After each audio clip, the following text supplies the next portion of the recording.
Australia. Oh, I can tell you a thing or two about that place, I can tell you. Australia. Of course, I'm going back a few years now, you know. I mean to say, I was only about 21 years of age when I went out there in, 1924. So it will have changed a lot since then. Going to a small corner room which had a raised wooden platform bed on it, and given a couple of sacks and told where I'd got to fill them up with straw. Oh, that was to be my mattress.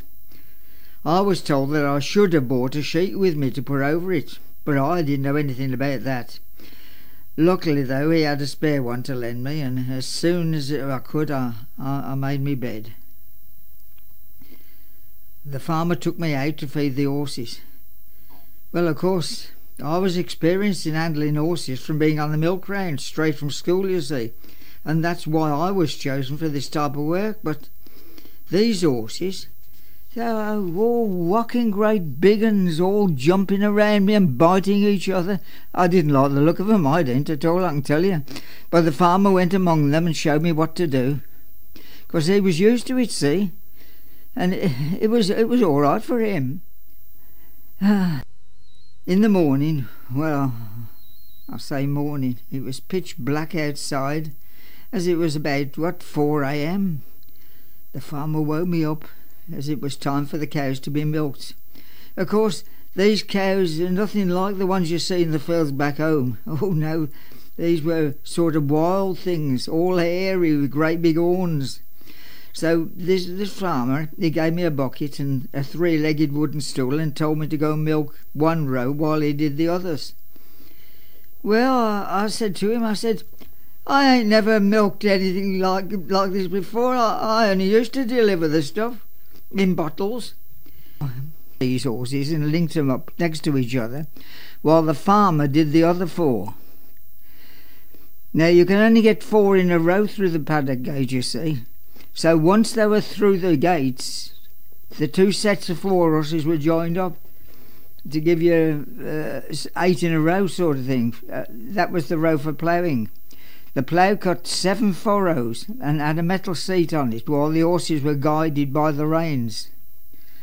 The planting out of the wheat crop was done by driving up the furrows, and the seed fell down a little tube as you went along. Now, the wheat, when it comes up, it grows only about 1/3 of the size that you would normally see. And this was being due to the lack of water, you see.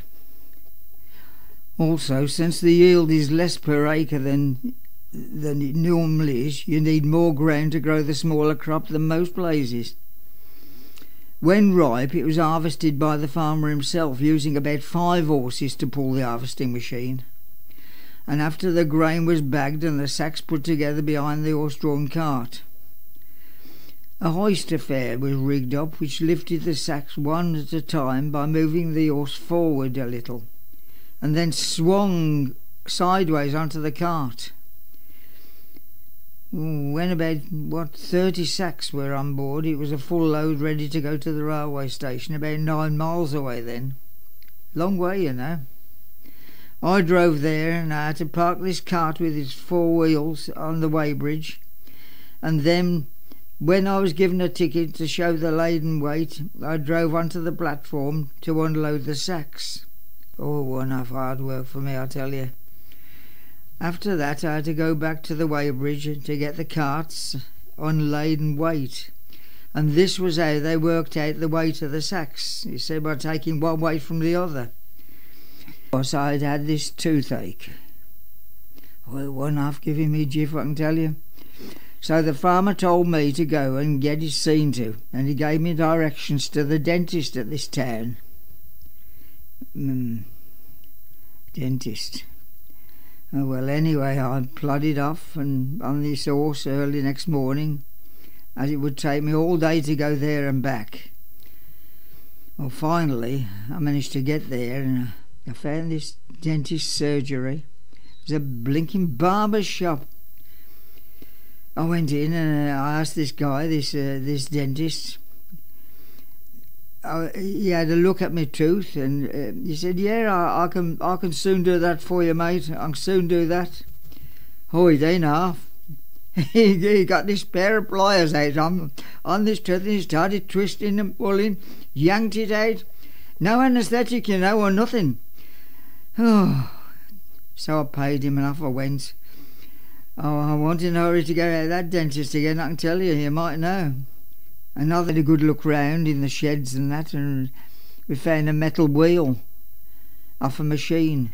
Well, it'd do for a temporary spare, at least until we got the truck back.